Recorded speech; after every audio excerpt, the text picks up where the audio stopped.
En Espacio Único visibilizamos historias, sentires y reflexiones de mujeres únicas. Tengo frente a mí a Marta Nerselias, que es abogada penalista, entre otras cosas, porque tengo un currículum de ella que es realmente extenso y admirable. Muchas gracias, Marta, por estar con nosotros, y sé que tu historia va a inspirar a muchas personas. Al contrario, gracias por tomarse ese tiempo. ¿Por qué decidiste ser abogada penalista? Bueno, realmente era muy pequeña y empecé a decir que quería ser abogada.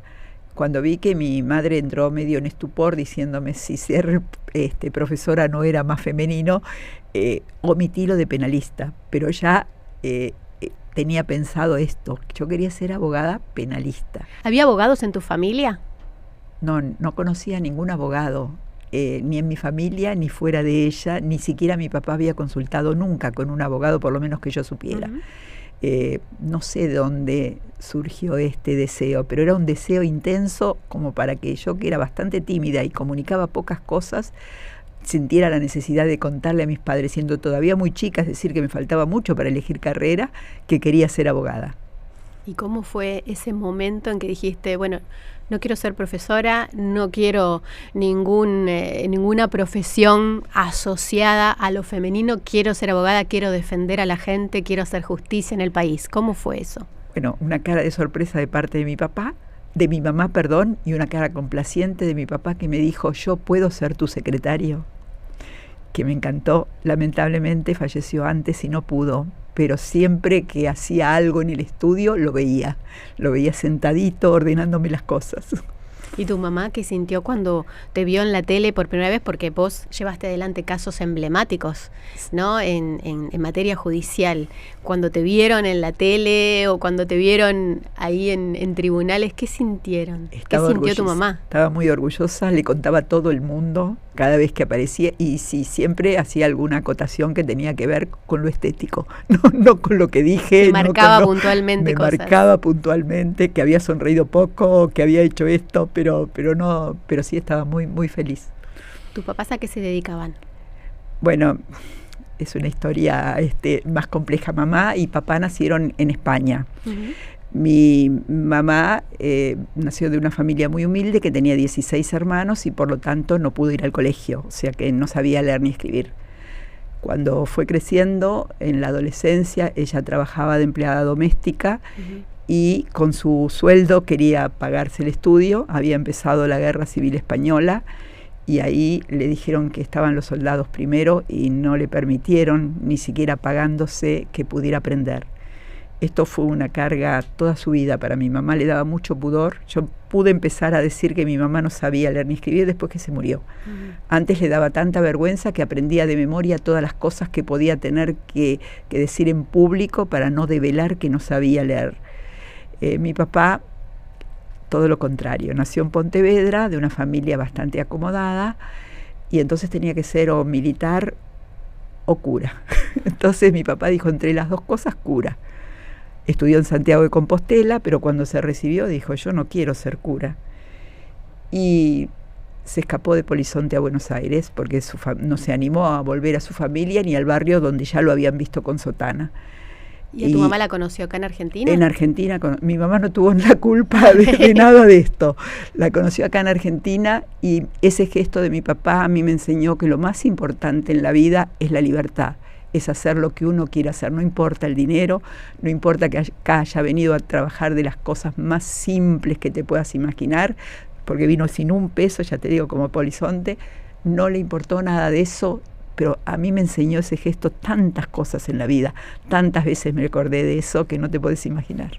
Y durante toda tu carrera ayudaste a muchas personas a recuperar la libertad, a hacer justicia. ¿Te acordás de algún caso emblemático que te haya marcado a vos? Yo tuve la verdad que es muy difícil esa selección, porque realmente, por muchos años que tengo de profesión, sí, tuve muchos casos que realmente me conmocionaron por diferentes razones. Muchos casos, algunos profesionales y otros lo que nosotros llamamos pro bono, sí, porque la causa lo ameritaba. Tuve, por ejemplo, el caso de una tentativa de homicidio de una pareja que, pese a que tenía prohibición para acercarse a la mujer, se acercó a la puerta del colegio cuando ella fue a llevar a sus chicas y le descargó el revólver pegadito a su cuerpo. Esta señora corrió, se encerró en la escuela, se salvó, porque el odio fue el que la salvó. Es porque le apretó tan cerquita de su cuerpo que las balas no adquirieron velocidad, por lo tanto no la mataron. Ese caso fue para mí muy importante porque no existía todavía la ley que equiparaba a las parejas al cónyuge. El único homicidio agravado era el del cónyuge, y esta era pareja. Y fue conmocionante por varias cosas, porque el tribunal lo entendió, que si tenían 2 hijas no podía haber diferencia entre una cónyuge y esto. Fue un tribunal magnífico, y además porque cuando terminó el juicio y le dieron a él para decir las últimas palabras, ella había permanecido estoica al lado mío durante todo el juicio. Cuando él dice las últimas palabras, se da vuelta, la mira y le dice: ¿te das cuenta, Corina, lo que me hiciste? Cuando él dijo esto, ella se largó a llorar, que todavía yo no sabía cómo contenerla. Esto me demostró un montón de cosas referidas a la violencia, qué significa el violento en la vida del violentado, y cómo les resulta incluso difícil a las mujeres, después de actos muy graves, poder reconocer desde cuándo viene esa violencia. Ella no reconocía, por ejemplo, que tirarle un vaso de Coca-Cola en la cara había sido un acto de violencia. Hasta el golpe concreto, ella no te definía nada como violento. Hablaba como si hubieran sido una pareja normal hasta ese... Claro, porque no solamente están los golpes, también está la violencia psicológica, la violencia cotidiana con respecto al manejo del dinero, con determinadas libertades. Ella era una mujer preparada. Él no. Él era un adicto al paco, y ella tenía tanto terror que le dejaba dineros en algún lugar para que se comprara paco, porque en las abstinencias era peor. Y eso ella no lo consideraba violencia. A mí te juro que aprendí un montón con esa causa, y por eso por ahí la comento cuando no es de las más importantes que tuve, pero o de las más emblemáticas desde otro punto de vista. Pero te marcó también, no solo como profesional, sino también como mujer, como ser humano. Claro, porque yo me di cuenta mirando hacia adentro mío cuántas veces había tenido alguna acción violenta que yo no había percibido, que no me había dado cuenta que había sido violencia. ¿Hubo algún caso que te frustró? Bueno, la causa AMIA. Es decir, cuando después del juicio el tribunal decidió declarar la nulidad de toda la prueba, que nos había costado tanto conseguirla, y por la que me habían amenazado, por la que habíamos pasado situaciones realmente muy, muy complejas, realmente sentí que era muy difícil seguir, pese a lo cual apelamos, llegamos a la Corte, y la Corte nos recuperó un montón de la prueba que el tribunal había declarado nula, pero en ese momento no podía reaccionar.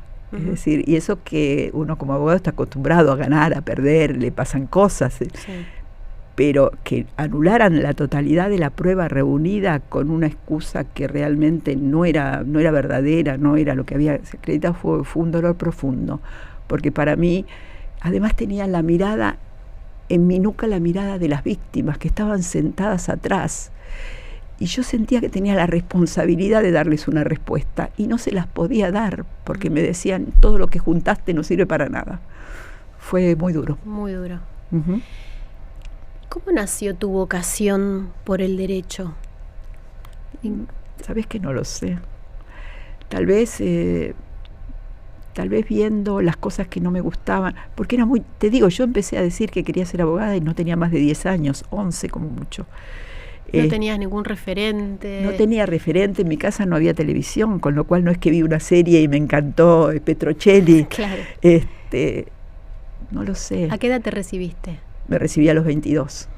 ¿Cómo fueron esos primeros pasos, teniendo en cuenta que estabas en un ambiente hostil, digamos, difícil, ¿no?, para las mujeres?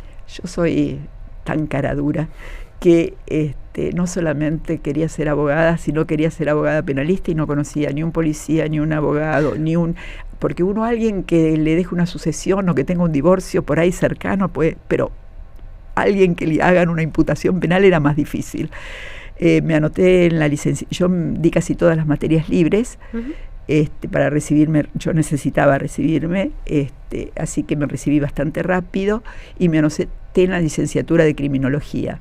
Y en los primeros días nomás un compañero me dice, mira, hay un detenido en Devoto que lo acusan, no sé, como de 300 defraudaciones. Yo no lo voy a defender porque no tiene un peso, ¿te animás?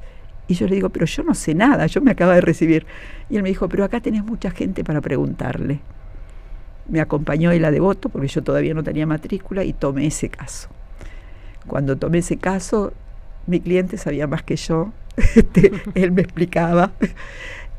Fue muy maravilloso y por casualidad salió absuelto. Digo por casualidad porque yo ni sé bien qué es lo que hice en ese procedimiento. Era procedimiento escrito en esa época todavía.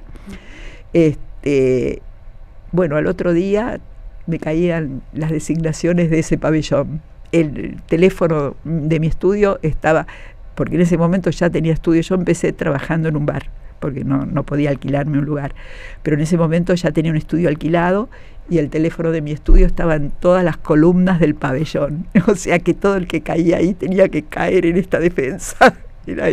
Y fue impresionante. ¿Qué enseñanza te dejó ese caminito recorrido ahí en los pabellones de Devoto? Que se puede, que todo se puede, que si vos te enfocás en un objetivo no hay ningún obstáculo, que si yo pude cualquier persona que se lo proponga. No hay ninguna posibilidad que un obstáculo te detenga. Y eso sí me lo enseñó mi mamá. Mi mamá me dijo, cuando hay un obstáculo vos tenés que retroceder 2 pasos y ver por qué lugar podés superarlo. Y lo vas a encontrar. Y fue verdad, lo encontré. No hubo ningún obstáculo que me detuviera.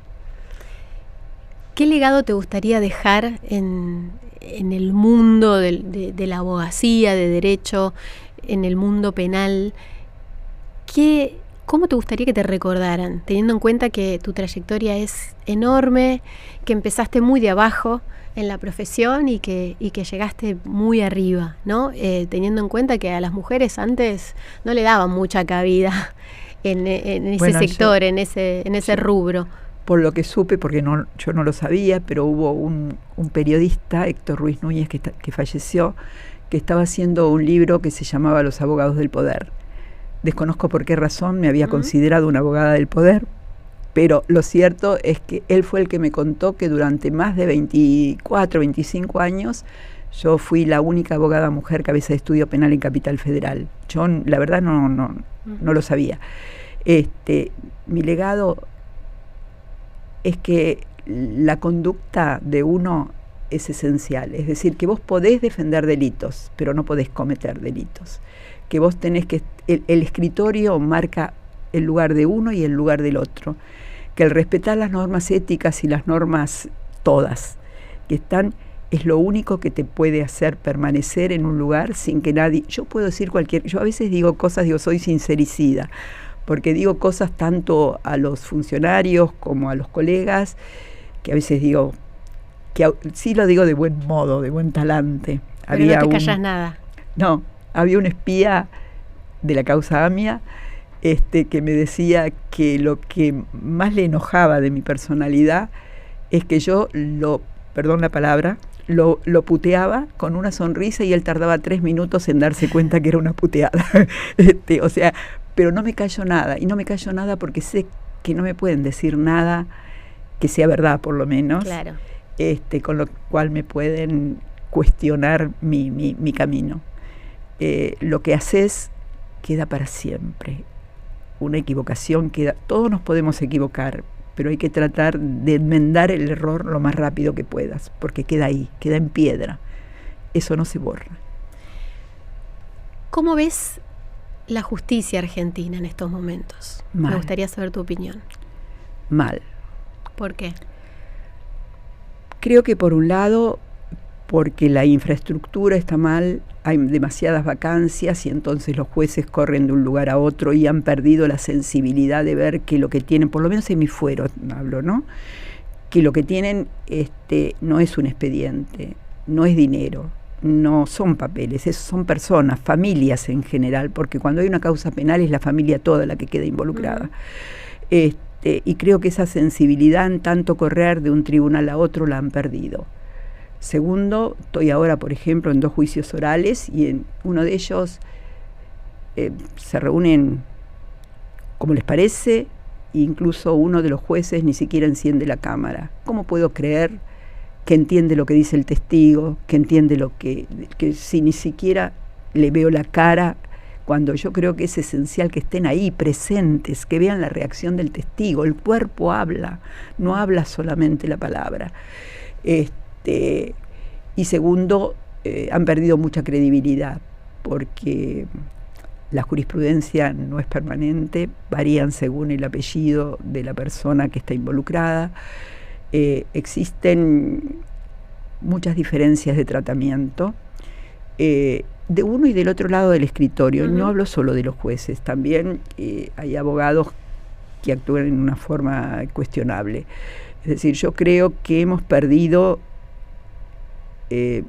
cosas muy importantes, pero esencialmente sentido de lo moral y sentido de lo que está bien y de lo que está mal. Es decir, una persona pudo haber cometido un delito, pero lo que está bien es defenderla conforme te lo pide la Constitución. Es decir, que su derecho de defensa sea absolutamente esgrimido con todo el énfasis, pero siempre respetando la regla, no fuera de ella. ¿Qué caso emblemático te hubiera gustado tomar? ¿A quién te hubiera gustado defender, por ejemplo? Creo que me he dado casi todos los gustos, no me acuerdo. A ver, no sé, seguramente hay casos, pero he tomado casos que realmente me gustaron mucho, y me gustó mucho haber estado, qué sé yo, hasta el avión venezolano-iraní, que aprendes un montón. Lo que yo aprendí cuando nosotros interrogábamos a servicios de inteligencia de otros países o a testigos encubiertos de los lugares más increíbles, aprendes de la vida. No estoy hablando del derecho, ¿no? Sí. Lo que aprendes de la vida y lo que pasa alrededor nuestro, de lo que es la política. Tengo casos de corrupción en donde solo defiendo a los buenos. A mí me cargan porque cuando llegó una designación me dicen, ya sé, es inocente, porque estoy convencida de eso, es decir, que defiendo hubo mucha persecución de funcionarios públicos que están perseguidos por haber hecho lo que tenían que hacer. Es decir, aquellos funcionarios que persiguieron la corrupción de las figuras más importantes de nuestro país y han tenido procesos penales y han tenido causas y cuestionamientos en donde he tenido el orgullo de defender a muchos. Y digo el orgullo porque realmente son causas armadas y que de lo único que los cuestionan es por haber hecho lo que debían hacer. ¿Qué sentiste cuando te enteraste de la muerte del fiscal Nisman? Fue una cosa rara. Yo había discutido hacía un tiempo largo con el fiscal Nisman, justamente cuando salí, porque nosotros apelamos la nulidad de la sentencia solamente nosotros. Él no la apeló.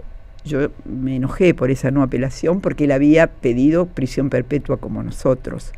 No entendía cuál fue la razón de la no apelación. Y luego cuando sale el fallo de Cámara yo entendía que tenían que ser perseguidos determinados personajes y él circunscribía a uno solo la persecución penal. Bueno, esto fue un debate, a mí no me gustó y quedé medio lejos. Yo no soy de pelearme, pero sí quedé, trabajaba junto con él, nos juntábamos en el mismo escritorio, discutíamos el interrogatorio y a partir de ahí como que yo hacía mi trabajo, él hacía su trabajo. Poco tiempo antes de su muerte, de su asesinato, no de su muerte, él me llama porque necesitaba hacer unas consultas y yo le digo, pero no voy a tu fiscalía, nena caprichosa, ¿no?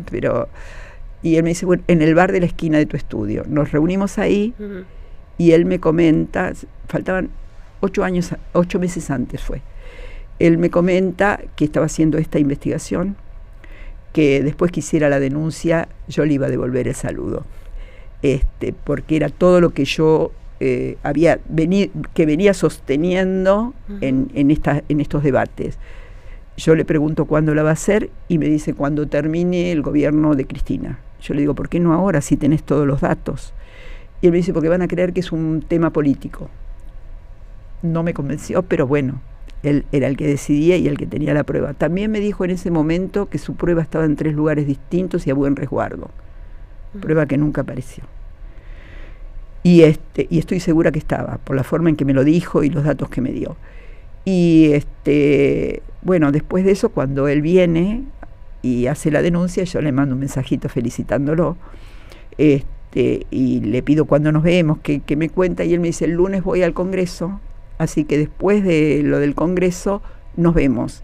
Y ahí me llamó Patricia Bullrich y Laura Alonso y me invitaron a ir a esa reunión en donde iba a ir Nisman a explicar esto, porque habíamos hablado varias veces con ellas del tema. Y cuando el domingo a la noche me llaman por teléfono y me dicen: hay movimientos en la casa de Nisman.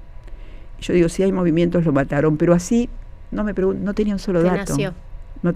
Yo era un tipo muy inteligente, Nisman, muy laburador, y él ese día no iba a estar haciendo ninguna cosa extraña que no fuera a estar trabajando en la causa. No podía haber movimientos en su departamento si no era algo extraño. Patricia Bullrich se fue para el departamento, se fue para el lugar, bueno, y ahí empezaron y después se supo. Yo nunca tuve una duda de que lo mataron, por muchas razones. No vale la pena que te las enumere acá, pero hay un montón de indicios que te decían desde el primer segundo que eso no había sido un suicidio. Marta, ¿sufriste miedo en algún momento? Bueno, teniendo en tus manos causas tan difíciles. Te voy a decir una frase de mi hijo. Mi hijo dice que yo no soy valiente sino irresponsable, con lo cual no tengo la sensación de miedo. Yo me acuerdo cuando en algún momento estaba amenazada por la policía bonaerense, me mandaron a custodia y yo lo echaba para la esquina. El decía: pero díganme dónde me quedo, pobre, porque lo echábamos todos. No tuve miedo, te soy franca. Me enseñaron un montón de cosas para hacer por razones de seguridad, que tenía que salir en distintos horarios, que no tomara un taxi en la puerta de mi casa, qué sé yo, un montón y las cumplí algunas veces, te soy franca. Las cumplía más porque yo llevé a mi hijo a esa reunión de seguridad, cumplía más él que yo, pero porque no sentía miedo, pero tal vez porque yo sentí que yo no era nadie, en definitiva. Yo tenía causas importantes, pero no soy nadie. Matarme a mí o sacarme del medio por alguna razón no les iba a modificar el resultado de la causa. ¿Y qué te hace única? No soy tímida para el esfuerzo, que no hay ninguna puerta cerrada que no intente abrirla, que no siento que los demás pueden manejar mi vida y decirme: por acá no. Si yo quiero ir por ese camino, lo voy a intentar de todas las maneras posibles. Tal vez yo creo que la perseverancia, el ser honesta conmigo misma, es decir, el siempre preguntarme a mí: ¿y ahora qué harías? Y hacer eso que me contesto. Y el siempre traté de enseñar, es decir, yo soy mejor docente que abogada. Me gusta enseñar, siempre tengo a alguien alrededor a quien le estoy explicando. Yo salgo de una audiencia con alguno de mis colaboradores y le explico por qué pregunté, por qué no pregunté, por qué estuvo mal lo que preguntó el otro. Es decir, me encanta que la gente se prepara y soy una admiradora de la juventud. Los chicos jóvenes son nuestro futuro y a ellos hay que explicarles y enseñarles. Cuando después de una jornada como el otro día son los jóvenes los que me dicen: venís a tomar una birra con nosotros, es la cosa más maravillosa, el mejor premio que puedo recibir. No por la birra, que no me gusta, sí, sino porque ellos, que son todos de 2 generaciones menos, consideren que vos podés estar en esa reunión.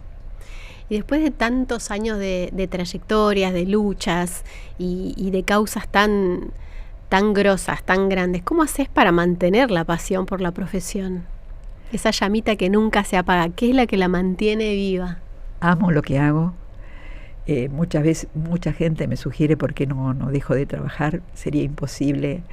Yo a veces estoy encontrándole, porque es como armar un rompecabezas o una novela, cuando uno va acomodando las piezas de lo que tiene, y la felicidad que te da cuando lográs armarlo es tan grande que a veces tengo una cosa que me importa, una salida, algo que sí me importa, y les digo, por favor, llámenme, avísenme, porque yo me engancho y me quedo ahí metiendo piezas en ese rompecabezas. Mi profesión es maravillosa. Es realmente trabajar de abogado penalista. Yo los cargo a los demás y digo que solamente somos abogados los penalistas, ¿no? Pero bueno, es injusto. Pero realmente yo siento eso, yo siento que lo que yo hago es vida, es gente, es personas. Vos le podés recuperar la vida a una persona que ha perdido la ilusión de vivir o por una acusación injusta o por ser víctima de un delito, porque también querello, no solamente defiendo. Claro.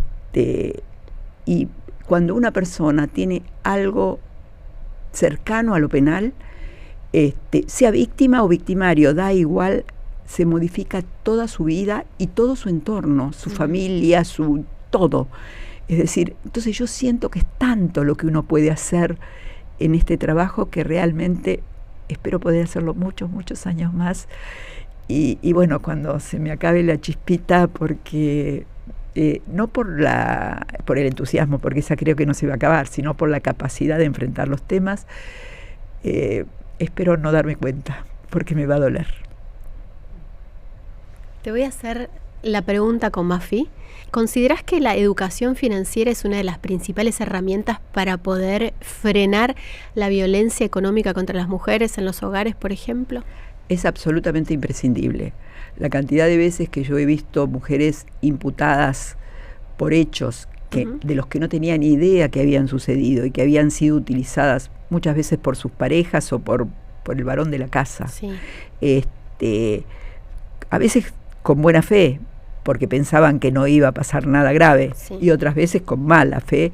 Es realmente llamativo. Yo no sé absolutamente nada de finanzas. Yo sé, la única regla que tengo en la vida es la que me enseñó mi papá, que es que todo es barato y lo podés comprar si vale menos de lo que podés gastar, y todo es caro si vale más, y no importa lo que sea. Y lo más lindo que me enseñó es a no desear aquello que no puedo. Entonces, pero con esto solo no alcanza para la vida. Esto me alcanzó para moverme con mis honorarios y con mis gastos y con mis cosas. Pero a la mujer en general no le alcanza. Necesita tener formación financiera. Y no estamos hablando de grandes números, ni de grandes bonos, ni de grandes inversiones. Estamos hablando de algunas herramientas imprescindibles. Hay mujeres, yo me acuerdo, cuando falleció un amigo mío, que su mujer no sabía dónde se hacían los pagos y qué había en deuda, en crédito automático. Es decir, gracias a Dios, alguno de nuestros amigos se constituyó y empezó a guiarla, pero no tenía absolutamente idea de cómo se manejaba la economía familiar, ya no estoy hablando de inversiones. Creo que es imprescindible, que tenemos que auspiciarlo todo lo que podamos. Y sí, porque sin esas herramientas es muy difícil, o sea, caes más rápido en la estafa, ¿no? Sin ninguna duda. No solo a la hora de firmar cheques o hacer alguna inversión, y en definitiva la educación financiera nos da mayor libertad, no solo para desarrollarnos, sino también para poder alertar estos casos que pueden ir en contra nuestra. Cada día es más necesario y más imprescindible, porque cada día además hasta los hechos más cotidianos, como hacer un pago, requieren determinada información y formación. Claro. Entonces yo creo que sí, que hay que alentar esta tarea. ¿A vos te costó, por ejemplo, pelear tus honorarios, hablar de dinero?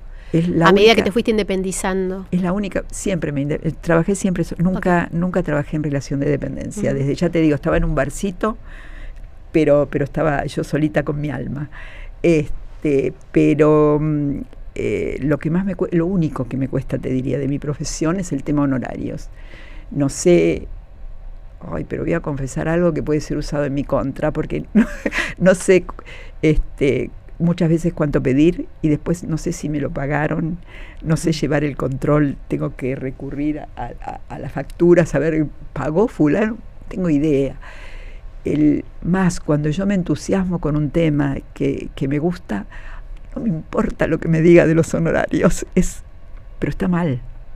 Es decir, yo sé que está mal.